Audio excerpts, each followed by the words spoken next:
Hello students, in this video I'm going to tell you about minimization of Boolean expression. Okay, minimization of Boolean expression. Minimization of Boolean expression means to if we have a expression, Boolean expression, then we have to compress that Boolean expression. We have to minimize that Boolean expression, or we have to reduce some literals from that Boolean expression, so that we may design a short circuit for a Boolean expression. Okay, to minimize a Boolean expression, there are two basic methods. The first one is algebraic method. It means algebraic formula we can use in this method to minimize an expression, and the second one is K-map method. Okay, Boolean expression को minimise करने के लिए हमारे पास दो method हैं, एक algebraic method और दूसरा K map method. Algebraic method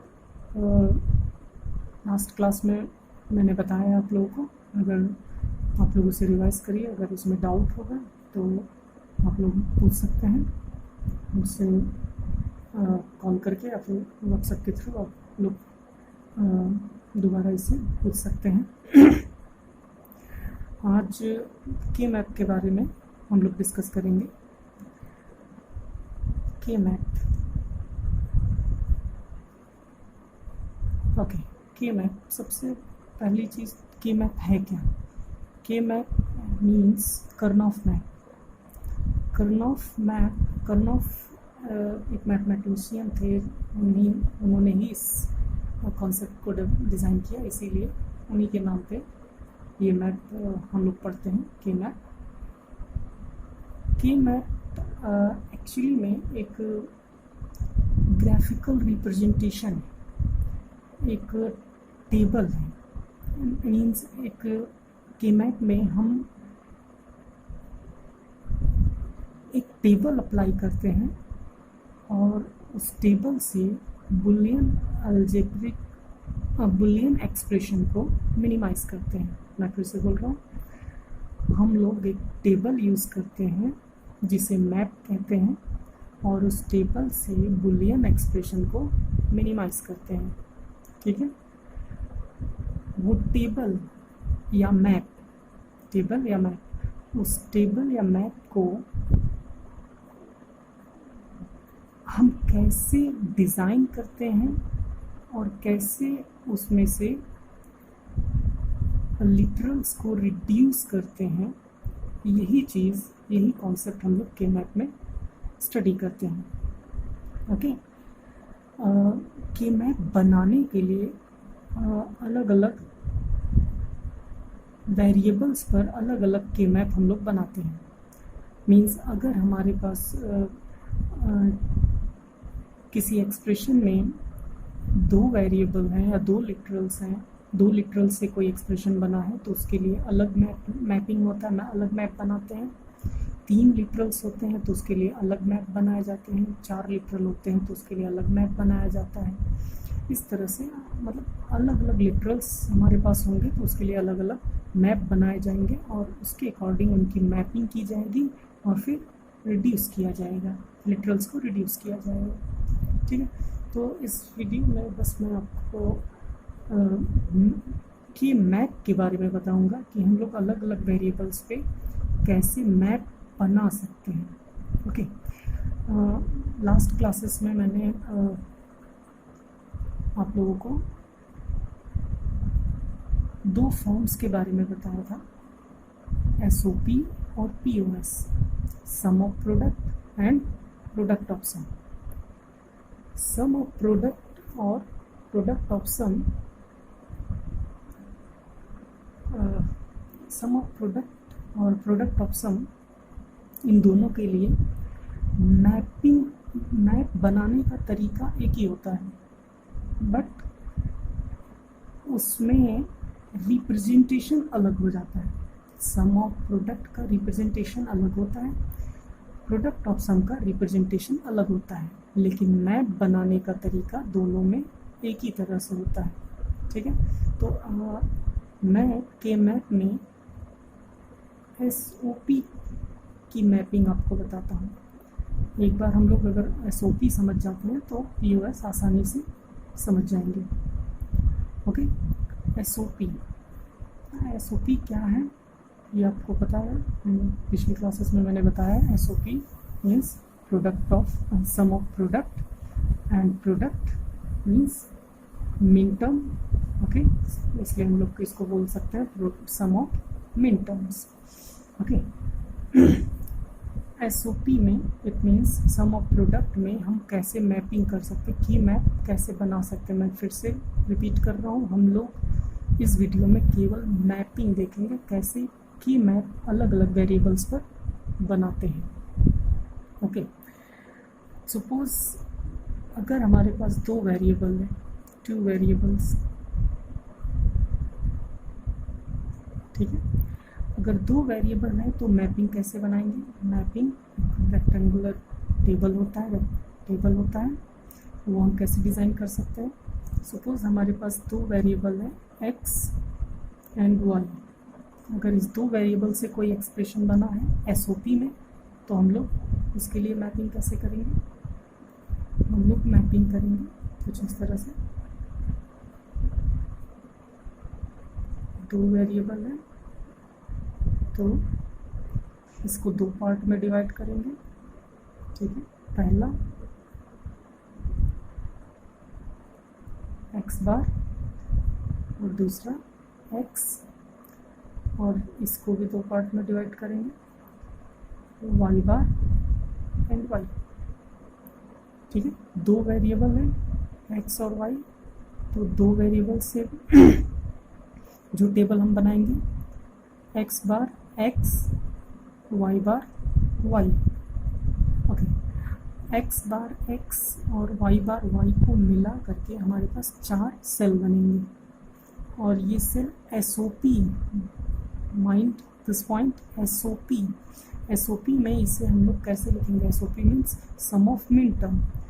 x, अगर पहले सेल की बात करें तो x bar y bar, it means इसे हम लोग लिख सकते हैं x bar dot y bar, because it is SOP means sum of min term, and this is x bar dot y bar means product sign, that's why it is in min term. And the second cell x bar y, this is y. Okay, it means we can write x bar dot y. The third cell we can write x y, this is x and this is y bar, it means x dot y bar, and the fourth one is, last one is x dot y. Okay, फिर से मैं बोल रहा हूँ SOP में है इसलिए हम लोग ऐसा इसको लिख रहे हैं। ओके, अब अगर हम इसके वैल्यू की बात करें x बार डॉट y बार, ओके, इसे बहुत ही सिंपल वे में अगर हम लोग लिखें तो हम डायरेक्ट इसे लिख सकते हैं 0 1 2 एंड 3। ओके, 0 1 2 3 डायरेक्टली हम लोग इसे लिख सकते हैं। बल्कि अब इस अगर ये क्वेश्चन है कि ये 0 क्यों है, 1 क्यों है, 2 क्यों है, 3 क्यों है, तो हम लोग इससे एनालाइज कर सकते हैं इसके बुलियन वैल्यू से। x bar means 0 and x means 1. Same thing for y. Y bar means 0 and y means 1. तो अगर हम इसे डिस्कस करें x bar dot y bar means 0, x bar means 0, y bar means 0. It means 0 and 0. 0 and 0 will be 0. अगर हम दूसरा discuss करें x bar y, it means x bar means 0, y means 1, 0 and 1, ये binary value है, 0 and 1 का binary decimal value निकालें तो answer आएगा 1. That's why this is 1. x y bar means 1 and 0. The decimal value will be 2, and same thing for 1 and 1. x y means 1 and 1, that will be 3. I hope you have got this point for two variable. This is how to make a key map using two variable. Okay, suppose I want to design a key map using three variable. Using three variables. Suppose the variable is x, y and z. Okay, if we have a Boolean expression which contains three variables, then how can we design a key map? Okay, we can design like this.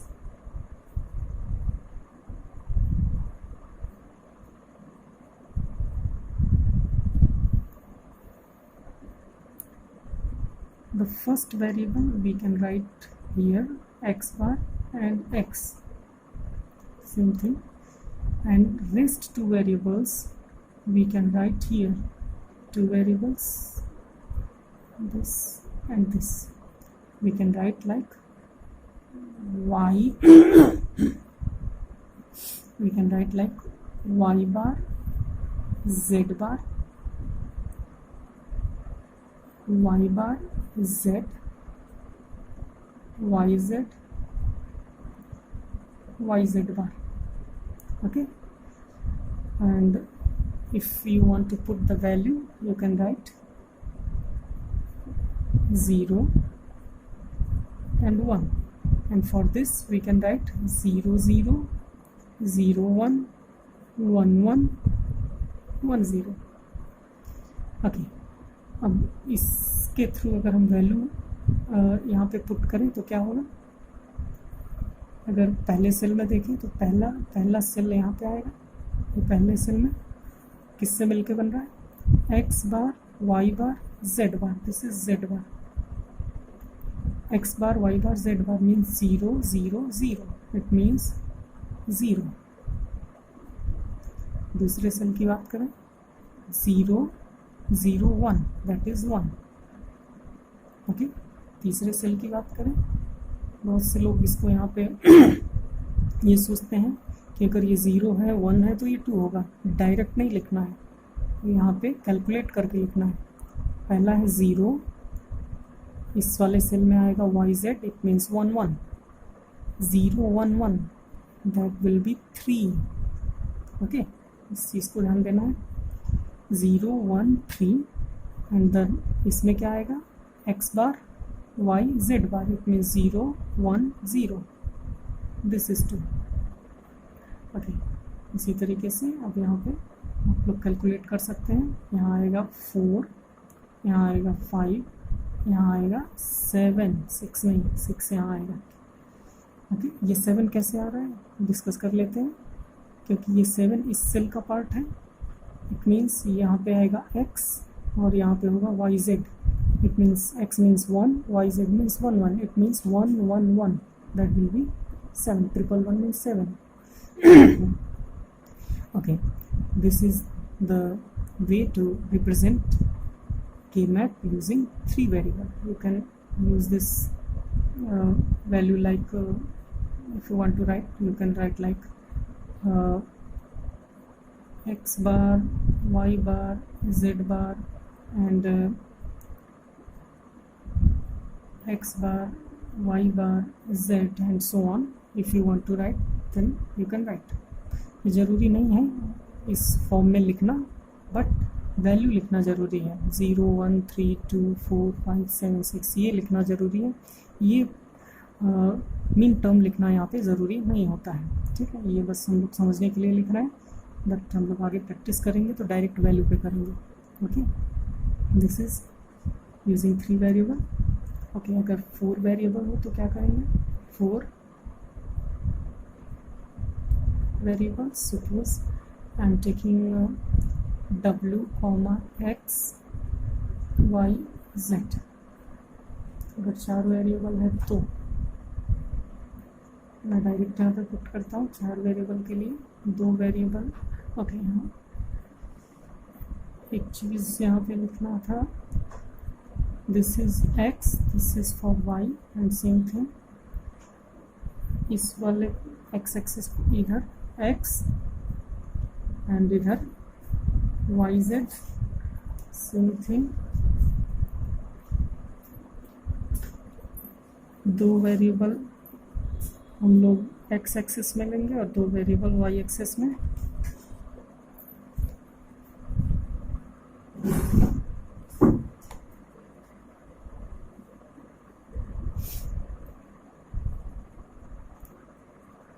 Okay, 2 variable x axis में wx और इधर भी 2 variable yz, यानी 2 variable हैं तो 4 part में divide होगा।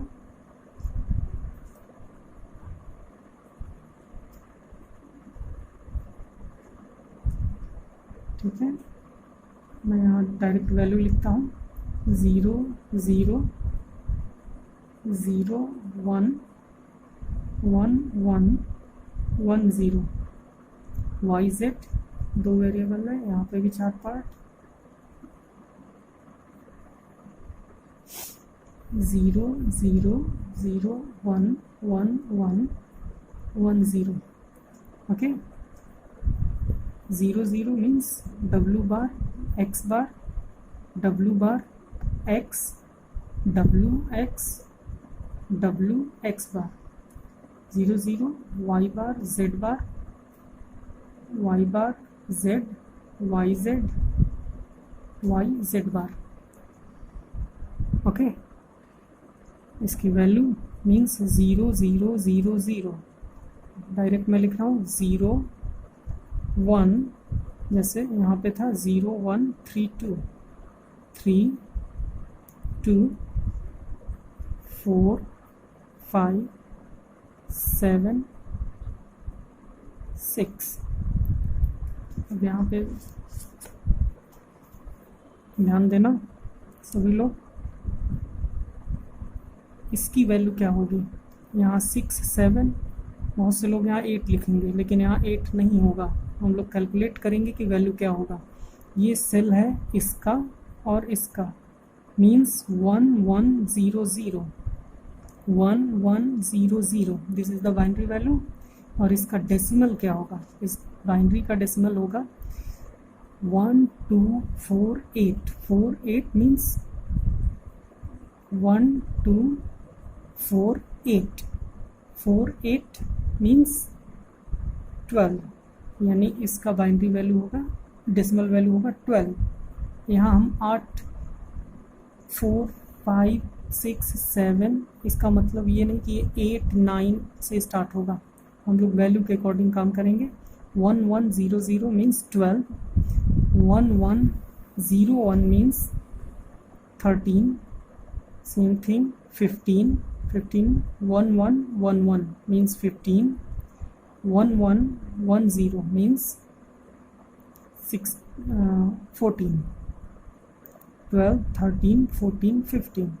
Okay, अब इसका देखते हैं, इस वाले सेल की वैल्यू होगी 1 0 1 1 मीन्स 1 0 1 1 0 0 0 1 0 0 0।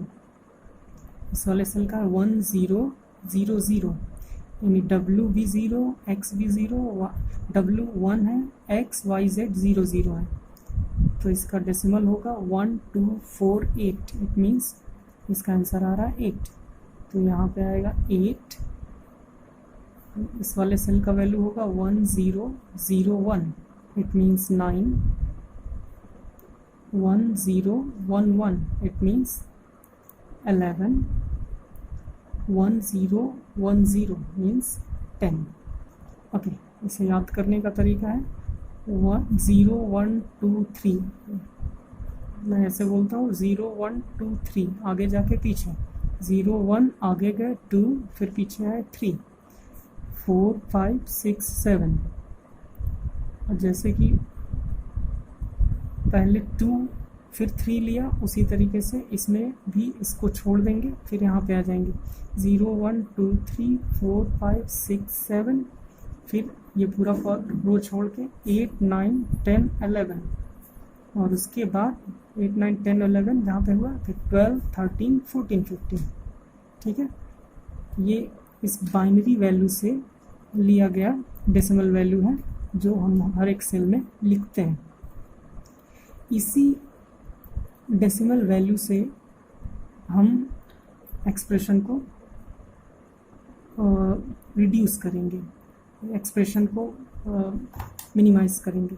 ठीक है, तो यहाँ 3 वेरिएबल्स पे हम लोग काम करेंगे, 3 तरह के से हम लोग मैप डिज़ाइन कर सकते हैं, for 2 variables, for 3 variables and for 4 variables. Okay, अब इस पे कैसे मिनिमाइजेशन होता है मैं नेक्स्ट वीडियो में आपको बताता हूँ। Thank you.